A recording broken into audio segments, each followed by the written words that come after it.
Hello, my name is Brendan. Welcome to Central Park. We're so excited that you're joining us today for the second installment of our six-part series, Behind the Park, Conversations with the Conservancy. Today's program is called Recreating Central Park's Rustic Architecture. And if you missed our first program on conserving the park's statues and monuments, you can find it on our YouTube channel. Now, each Behind the Park program explores a different facet of the Central Park Conservancy's work.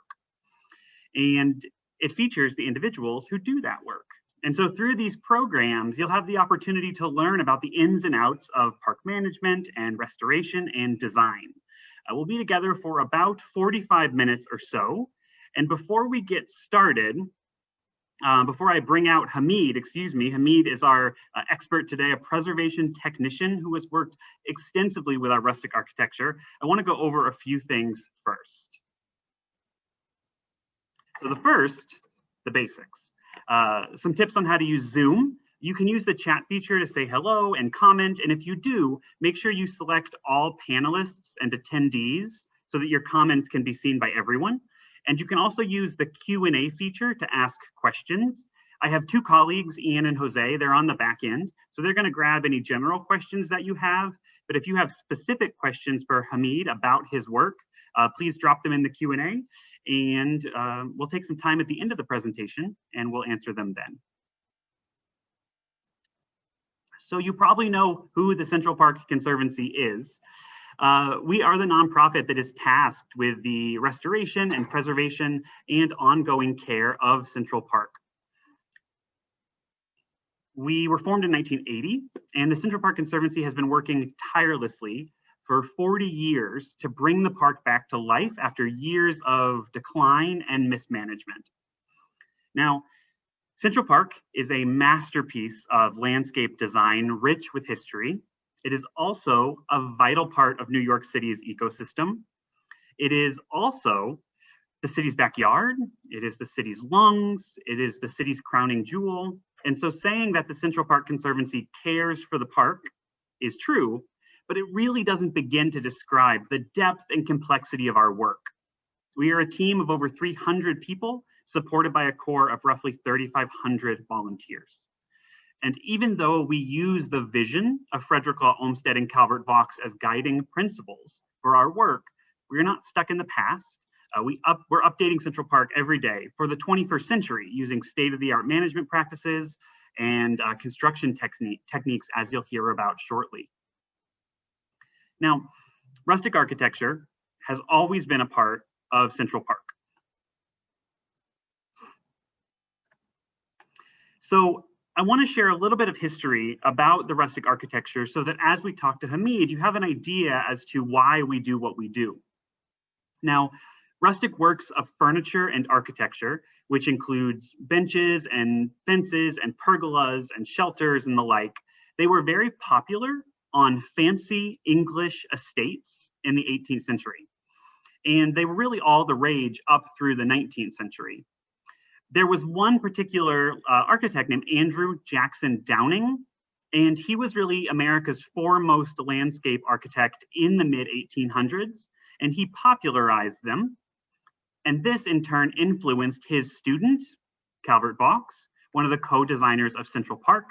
And so Vaux incorporated these rustic designs into the original plan. There were originally more than 100 rustic summer houses and pergolas and boat landings and fences and seats and signs. And this might surprise you. We have rustic birdhouses and beehives in the park. You can see one of the shelters actually in the bottom left-hand corner, one of the arbors on the top left-hand corner. And the rustic architecture was really there to add to the park's naturalistic feel and enhance the scenic character. The largest and most elaborate rustic shelter was known as the Kinderberg, which is Dutch for Children's Mountain. Sounds like a very sweet mountain. You'll see an image of it in the print on the right. And it was built in 1866, and it was massive. And it included rustic chairs and tables for children and their caregivers. Now, like most rustic wooden structures, it deteriorated over time, was torn down in the 1940s, And then the Chess and Checkers house was actually built a few years later in its place. And the Kinderberg wasn't the only shelter to come down due to rot and neglect. Most all of the park's rustic architecture was gone by the 1950s. So, enter the Central Park Conservancy. Over the years, we have been reintroducing rustic architecture just as Vox intended. And there are currently over 140 pieces of rustic architecture scattered throughout Central Park. This includes benches and shelters and pergolas and arbors. But our processes have changed a lot over the last few years. And so to learn more about exactly how we recreate this rustic architecture and even what we mean when we say rustic architecture, I want to bring on the expert. I would like to invite Hamid to turn on his video and his camera and share a little bit about his work.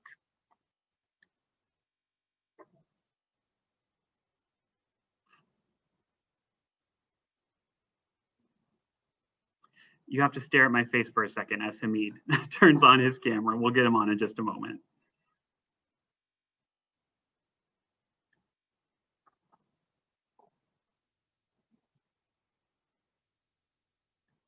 Hi, Hamid. I think you're still muted.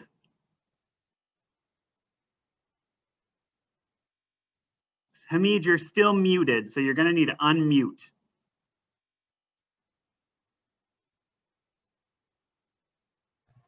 There you go. Hello, is everybody here? Everybody hears me? Yes, we can hear you. Hello. I'm happy, guys, to be with you here. We are really excited to have you. So, Hamid, I just shared a little bit with our visitors about kind of, rustic architecture and why it's in the park. But what we really want to talk about is why it's in the park, meaning how did we build it, who built it, and what it means. And so I would love to start by just letting you introduce yourself and share your name and your job and really what that means, what it is that you do. Yeah, thank you for being with you guys today. My name is Hamid, member of the preservation team that takes care of the rustic structure, historical fountain in Central Park, and also maintaining both historical cities fountains such as Bowling Green and City Hall. Moreover, we take care of the infrastructure and preservation of any landmarked area in Central Park. So your work, it extends so far beyond just the rustic architecture, which is something that's really important to point out, is that the Conservancy's team is so multidisciplinary that the fact that you take care of fountains and build things, it means that you have to have an incredible skill set. Yes. And I think we have some of, go ahead, what'd you say? Yeah, you need to have that, you need to build that skill. My skill is built up back in the days when I used to live in Morocco. My dad told me one day, he always put us on a summer out to do some hard work, handwork on wood. He always tell me, one day when you fail with your pen, you can use your hand. Well, you have definitely taken your dad's advice, it sounds like. Not to say that you failed with your pen, but you definitely use your hands. And so speaking of using your hands, what would you say your day-to-day, what does your day-to-day look like? What do you do on a day-to-day basis? Well, let me tell you how did I came to the Conservancy. Great, let's start there. As I am a new immigrant, I couldn't get any decent job. I am so grateful to the Central Park Conservancy that gave me the opportunity. I started as anyone, as a bathroom cleaner, which is a great job. I had a good experience. Then to junior craftsman as a signage of whole park. I used to be in charge of whole park of signage. Then the opportunity to be with the Rustic team as a craftsman. And finally, I am a member of the preservation team. You've had a lot of jobs throughout the Conservancy, which probably adds to yes, when you have diverse skills. Mhm. I will never let it go, such I had that opportunity. So tell me a little bit, Hamid, about your day today. What I'm gonna tell you, I ride my 6-minute bike to the job. I live right closely to the park. And I gathered with my team, and we looked to our assignment that our boss or gave us or the existing job, and we planned together our plan of the day. Then we gather our necessary tools to the job. And I know that one of the tools that you use is a chainsaw, correct? Yeah, it's always with me here. I'm always sharpening. I'm always sharpening it. When I finish my job, I'm always getting all the tools, sharpening, get ready for the next day. Mm-hmm. I use the file. I love because one of the images that we have, actually we have the image on the screen right now of you filing your chainsaw, which is very cool. I don't know if I didn't even know you had to file a chainsaw, so I'm already learning. Yeah, we have it. So Hamid, where did you, just out of curiosity, how did you learn to use a chainsaw so skillfully? Because I think a lot of people feel like it's a pretty blunt instrument, but you use it like a scalpel. Yeah. First of all, thank you for giving this question, because chainsaw is not like any tool. Chainsaw, it could harm you if you don't focus. You need to focus, and you need to listen, and you need to learn. Mm-hmm. I always watched my grateful, amazing teams such as Sam and Riff. Those guys that build up my career. They always telling me, "You're not ready, Hamid. You're not ready, Hamid. Just look, focus, mind it in your brain. Remember how I act. Remember how I move. Remember what before I act to cut." Questioning, communication. This is the most important, is a communication. You have to communicate with your colleague, because you have something in your hand that makes you regret if you take any decision without you communicate. At the end of the day, everybody's safe home. Mm-hmm. Absolutely. And the Halle Sanctuary was my last training. Your last training? Yeah. Mm-hmm. And Billy Johnson was my first leading the second team. Then I'm excited because we're going to touch on the Hallett and Billy Johnson. So let's actually take that beautiful segment. Also, you have all 10 fingers, right? You haven't had any chainsaw issues. Yeah. Okay, good. No, thanks God, because I always think twice. As a Moroccan proverb, it says, think twice before you cut. Absolutely. So let's actually talk about some of those projects and learn a little bit more about the rustic architecture. I want to start by asking some basic questions. So first off, rustic architecture uses wood. Where do we get the wood to build things like benches? What I'm gonna tell you, we got the wood from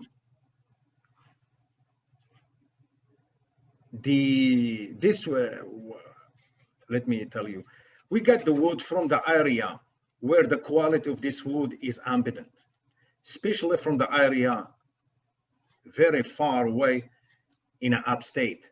Okay. But you can also, we also have it from Central Park when the large airstrike occurred.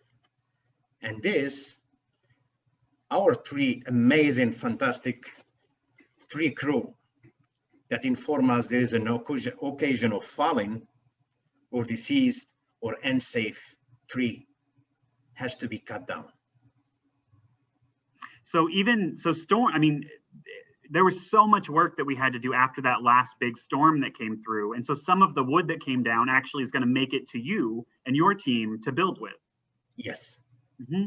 And Is there a particular type of wood that we use that is better than others, or what's the type of wood that you're most likely to find in a rustic bench? We have a particular wood such as black locust because it's durable and straight. Okay. I resist to all. It stays like about 2 decades. Wow. Yeah. So black locust wood. And also the red cedar. Also. And red cedar as well. Mm-hmm. And I think we actually will have an opportunity to kind of look, but tell me at red cedar, but tell me the benches that we're looking at. There's 2 benches on the right side. Those benches are made out of black locust, correct? Yes, correct. So I want to take a moment actually and just talk a little bit about these benches, because another thing that I think is really interesting and that you've highlighted before is that the Central Park Conservancy, we're learning as we go. And so we're starting to change our rustic architecture a little bit. Would you just describe to us kind of what the difference is between these 2 benches? Back in the days, there is some existing rustic wood, but the new era of our planning, design, construction want to have some design and rustic forms that integrate with landscape. I mean, it has to go seamless with the paysage and landscape we have, because we have a lot different landscape in Central Park, and it has to match that. Mm-hmm. Yeah. And so almost you can see on the right hand, there's like, because you wouldn't really find a geometric pattern like that in nature, but the bottom one, you might find that kind of viney-like pattern. Yeah. So thinking about that kind of transition from geometric to kind of natural, I also want, so we're recreating because we want to kind of update and stay really true to the vision. But also, I imagine we have to recreate things because they just rot and fall apart. What would you say the most common issues with rustic architecture is? Is it rot, bugs, animals, people? Well, that's a fantastic question that people should know. There is the misuse of people, vandalism, and there is also the rot. The shelf life of the wood, such as black locust, can be strained up to 2 decades from the rot. And also the insects. Before, they used to let the wood with the bark. Mm-hmm. And now we have to pass to do the job with the bark in it and also sand it. Because when you sand the wood, you close the pore, and also it dries quickly and is still durable. Mm-hmm. So if I'm understanding correctly, we used to do bark, but it really, when we sand it, you're closing the pores and you're kind of preventing the water from even going inside of it. Yeah. Mm-hmm. So these 2 benches are a great example of how we started to transition from this geometric design to this more natural design. And you were part of reconstructing a bridge not too long ago that went from a geometric design to a natural design. So I want to actually take a peek at that bridge. So this really lovely bridge, it crosses a small stream today. For those of you who may never have been, it actually crosses an area that was once Ladies Pond, which is a pond for skating, where women could skate away from the watchful eyes of men. But it's called Triplets Bridge in honor of a group of triplets named in 2000. But I want to direct your attention to the images on the left, the upper image, and the bottom image, because you'll see distinct differences. Hamid, would you just kind of tell us a little bit about the differences between these 2 bridges that we're looking at? I believe that my supervisor was involved with the building of that. Of the first bridge? Yeah, the first one, back in the 90s. But the Conservancy PDC department sees that there is another way how to rebuild it and matches the area, because that place used to be ladies pond before, used to be a lake there. And let me tell you something. During the days we were working there, I watched the same people that passed through during that bridge. It looks for me in somehow that Monday looks like Tuesday, like Wednesday, like Thursday, like Friday. The same people that pass near. And one time I said to the guy, my foreman, I think in a break time, I'm gonna stop one of them just to ask them, guess what? Those people that passed from that bridge, they got proposed there. They got proposed there. So instead going from West 77 all the way from the perimeter to the 81st, they have to make that trip all the way from the triple bridge all the way to the exit on 81st Street. Why the design it changed is because our amazing boss Chris Nolan wanted to be seamless with that landscape. So it came out with the vines that goes all together like that to the center. Mm-hmm. That's what it is. And I think, and first off, that's so sweet about the proposals. It's like a Valentine's Day surprise in the middle of November. And second, what you just said, it's really true. You know, you see the geometric pattern on the top left one, and then on the bottom one, you have something that looks like vines that all kind of move their way into the center. Yeah, which is it's so beautiful. I believe the trees communicate together from the root, and one day this amazing art, the root will come to it and give it a life. That's what I think. What were some of the challenges, Hamid, that you faced kind of with this particular project? Yeah, and this bridge has to be made, and we came in after the contractors did the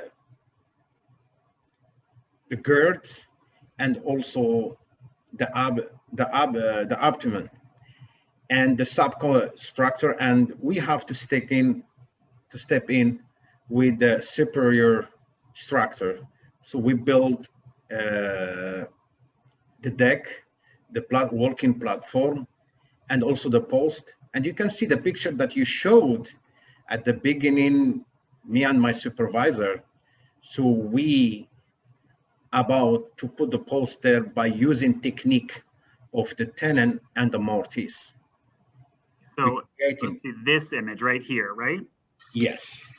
So my supervisor, I have to be the guy on the top, giving the direction, giving the alignment with such, and he's cutting, and I have to look at the cut, how the cut should be perpendicular. So I am like his guidance, watching. So and we change also the rules. Sometimes I go, sometimes he comes, sometimes I go all the way down. So this is a technique of the tenon and the mortise, and this is stay durable, and also we fulfill, after when we put the tenon, we fulfill all the area there with the glue and everything, and then we anchor it with the, we do anchor it there, and it stays durable. So you don't have any way where to get all those insects and the mice can rot the bridge, the structure of the bridge. I mean, you're talking about shaving, you kind of shave off the bottom and make it tight and then stick it into a hole, correct? Yeah, as a square 3 by 3. So the post should be like more than 6 and 7 and 8 on a diameter. And the tenon has to be 3 by 3 inches. And the cut we make in there, we make it exactly has to be 3 by 3. And when it went right straight up. Do you use your chainsaw for that cut? Yes. Yeah, I imagine trying to make a cut that has to be exact with a chainsaw, which doesn't strike me as the most exact and precise instrument, is a real challenge. Yeah, it's a really challenge because you have to know, you have two things. You have to look at your partner, and you have to look also at where you're going all the way down.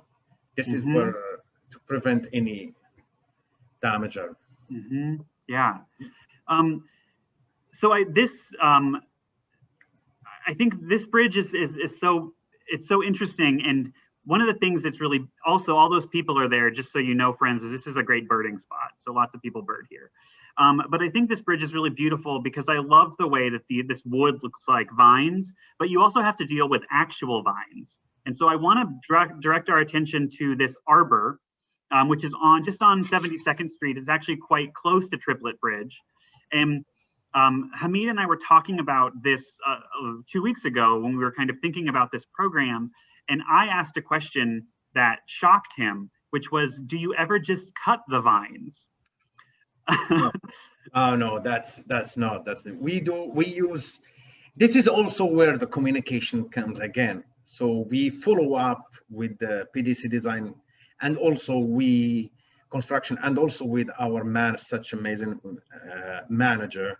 So we have different technique how to get, and this is really a biggest challenge I ever faced on a pergola. This one at the West 72nd. You have all the road wisteria that all around the post, all of it, even on the top at the rafter, we couldn't move either left or right, and they pulling, and you couldn't. So the way how we replaced. So real quick, Hamid, the problem was that the vines are basically pulling the structure down. Yes, yes. Okay. They've been there like for decades. They all built up there. Because this is wisteria, and wisteria it's very hardy, very thick, and I imagine it's a very old plant. Yeah, you can see the diameter of the wisteria, and you can imagine how many years is there. So we have to. Go ahead. We have to jack portion by portion of the design of that triangle between a beam and the rafters. We have to jack one by one, and we have to work, and one has to wash for safety, and the two have to pull. Then we figure out how we can slide either a rafter or a beams or a post. Which one is the first? So you basically had to take, did you take the top off? Yes, everything is changed, piece by piece. We jack in portion by portion. It's incredible that you were able to dismantle and then put back together this arbor. So what for the viewers, you might not have noticed, but the vine on the right is very curvy. That's because it curved around a post that was there. So it's that particular spot that the post had to be removed from. And I think I have an image. So you're talking about kind of, and then you had to create these posts, Hamid, by jacking these posts up, correct? Yeah. Now, I remember when I looked at this picture. Something go ahead. I want to tell you about here is Rustic, for me, in my opinion, is a reincarnation of fallen trees or cut trees. So I believe there is a deep connection between wisteria or road and our structure. That's how it gets into. Yeah, I love that. I think that Rustic is the reincarnation of trees feels really, it's a really powerful thought, especially thinking about Central Park as a natural space. And I want to ask before we move on to another project that you worked on. You mentioned that you sand everything, the wood, but some of this wood isn't sanded. So would you tell us a little bit about why this wood is not sanded, but the other was? This is, first of all, great question. This is cedar wood. This is not black locust. Okay. Black locust doesn't need that sanding. It's self-protected. So cedar is. Yeah. That's all what it is. And the bugs don't get into it in the same way? It got rotten, but not as much as others. If you haven't visited this West 72nd pergola, I completely encourage it. It's gorgeous. And this is one of those spaces that looks incredibly natural. But the next project I want to briefly talk about is a space where that's inspired by nature. So I actually found some old pictures. This is what's called Billy Johnson Playground. And the Central Park has 21 playgrounds, and the Conservancy has a multi-year project that we're in the middle of to restore those playgrounds, update them for accessibility standards, and connect them to the landscape better. And so I want for everyone to kind of look very closely at the structure on the left and then kind of the playground on the right. And then I'm going to show you, actually, Hamid, do you have anything to say about these before I show the updated version? This is what it seems to me to be the great definition of the architecture in a Central Park. I will call it the parkitecture.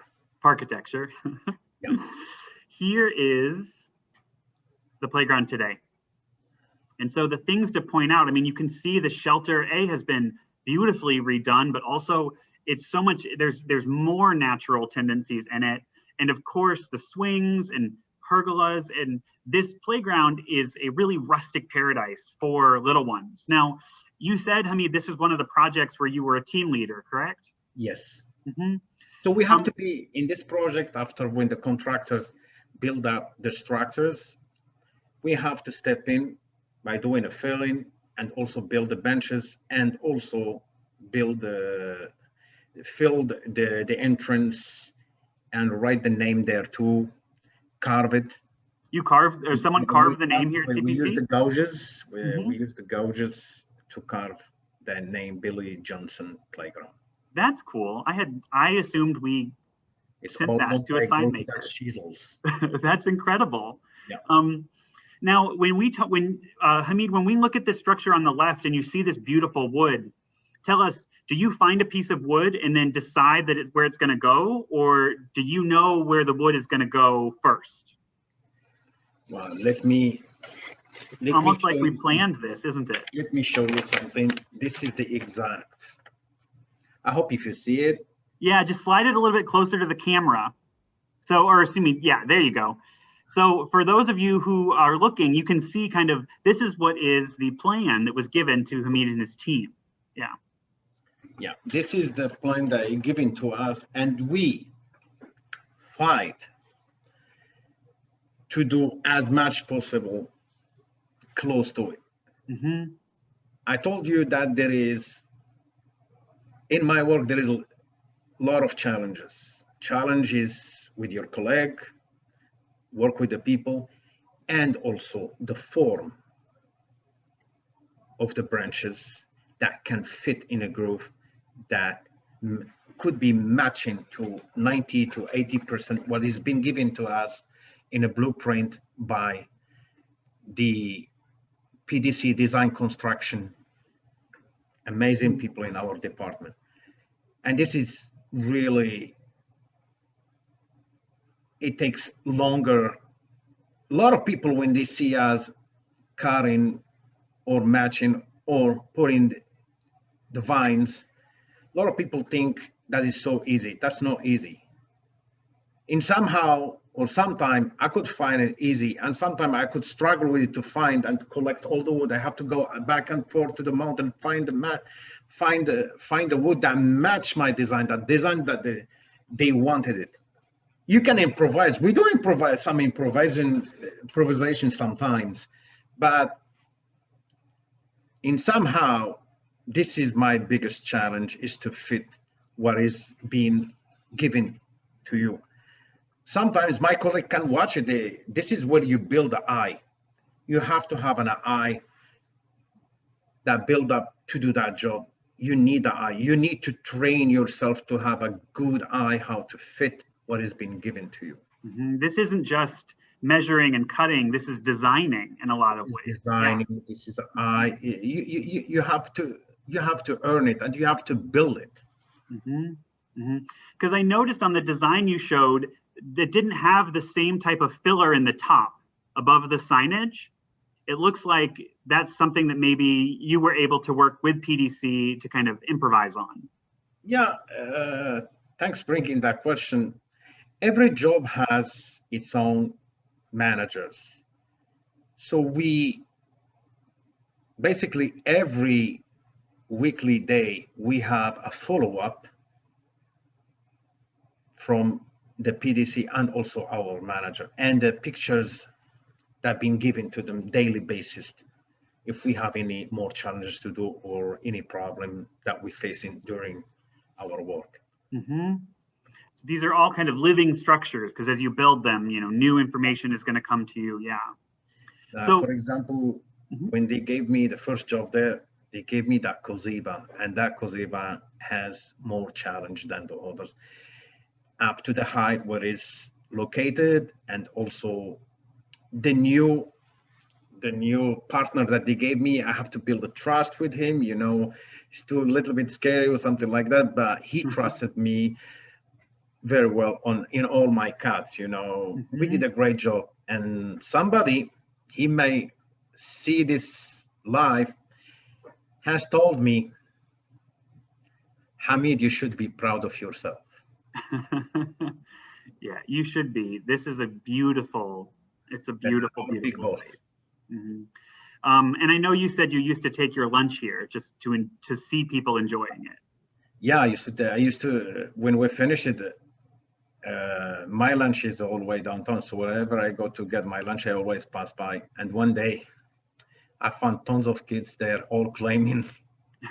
And I called my manager and said, yeah, we turn up all our kids out of spider. We should put there a sign, do not claim. So this is a project that you were able to be a team leader. And you mentioned the Hallett was one of the ones where you really kind of honed your design eye. So before we take a question or two from the audience, I wanted to briefly just talk about the Hallett and just learn a little bit about what are some of the projects here that you worked on that really helped you start to get your head around what it looks like to build rustic architecture. Yeah, first of all, we've been divided again into two teams. One take the left of the door, one take the right. So I had a chance to be with my supervisor, Sam, and then I helped them debarking, helped them do everything. And then he told me, Hamid, you got to come here. Okay, hold for me here, hold for me here. Look what I'm doing. Look my hand. Look this, look this, look this. I really learned a lot. This is the most exponential art I ever seen before I started the chainsaw. Hamid, how long do you think it takes? How long would you say it takes for a structure to go, like a black locust structure, to go from that sanded white to the more kind of naturalistic color that we like? How long does it take to turn this color? Because Billy Johnson will eventually turn this color, yeah? Yeah, I believe the most professional still regards sanding and debark as the best all around the finish of the rustic wood, because it dry fast, impart an incredible depth and richness to the wood. And excellent durability depending on, and also it depends when you finished it. If you finished it on the winter or you finished it in the summer. How does that matter? It's about the stage of drying. Okay. The goal for us the goal is to keep the wood as natural looking possible. And you have Central Park Conservancy avoided any additive, any factored additive, such as like oil or whatever. What we want here is to go for what is the finish that is known as wild and seamless with the area. This, for us all as our team, mean that it dries on the surface of the wood and will bring the desirable result. That's what we're looking for, the desirable result. And it is, you mentioned that it has this beautiful richness of color, and you're so right. So I want to actually go to an audience question or two, and just learn a little bit more. Hamid, one person asked something, and they just said, when you did you do this kind of work in Morocco? Are these skills you brought with you, or are these all skills you learned here? As I said before, I used to carve a wood in Morocco, and as a summer job. And I have my entourage, my family doing all those kind of jobs. But the chainsaw, I never had it. But on a term of the gauges, on a term of carving, on a term of building wild or amazing furniture, house furniture, I don't know what it should be done.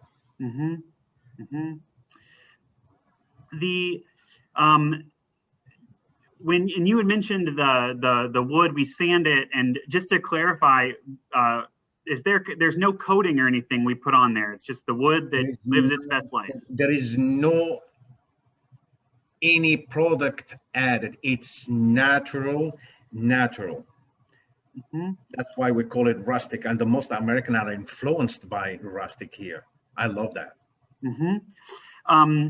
Yeah, the fact that Central Park has been so inspirational for so many things and so many people, but the fact that it came here and now has exploded all across the country. Are you building anything now? What are you working on now? Oh, I'm not gonna get. Yeah, we making something for Harlem Mirror. You're making something for the mirror, huh? Yes, and I don't know how I'm gonna switch the camera. I might show you guys. You can just describe it to us if it's a problem. It's okay. We're building a tree lights. You're building a Christmas tree, right? Yes. We're building a Christmas tree here at the Rumble Lot, and it's gonna be ready, guys, on a 3rd next month. Next month, 3rd of December? Yeah, on the float at the Harlem Mirror. Yeah. So we, for those of you who might not know, every year we float a Christmas tree on the Mir, and our Christmas tree is built kind of like the Rockefeller Center Christmas tree, where it's a lot of trees put together. And so what you can't see right now is Hamid is surrounded by a forest of little trees outside. I really want to show you guys, but I don't know how to switch the camera. It's okay. Our expertise on, when it comes to technology, we just do what we do. And we're officially, actually, Hamid, we're out of time. I want to thank you so much for your thoughts and your insight, and also just telling us a little bit about all the work that goes into designing these rustic creations that we have in the park. And I think for everyone, going back into the park and sitting on a rustic bench will feel completely new. So thank you so very much. You're welcome. I encourage every patron that comes to the Central Park, please stop by if you saw us in a park. Have a little chat with us. All right, patrons, you've gotten your invitation to stop by and say hello to Hamid. So Hamid, I'll go ahead and invite you to turn off your camera and microphone and say goodbye, and then I'll wrap up the program. Bye, guys. All right, thank you so much for joining us today on Behind the Park, Recreating Central Park's Rustic Architecture. The Central Park Conservancy is a public-private partnership, which means we can't do our work without you. And just by joining this program, you are helping spread the work about all the things that we do in Central Park, and for that, we really thank you. If you enjoyed this program, please consider becoming a member. And you can also visit and join our other programs. We have virtual tours and something we do called the weekly walks every Wednesday.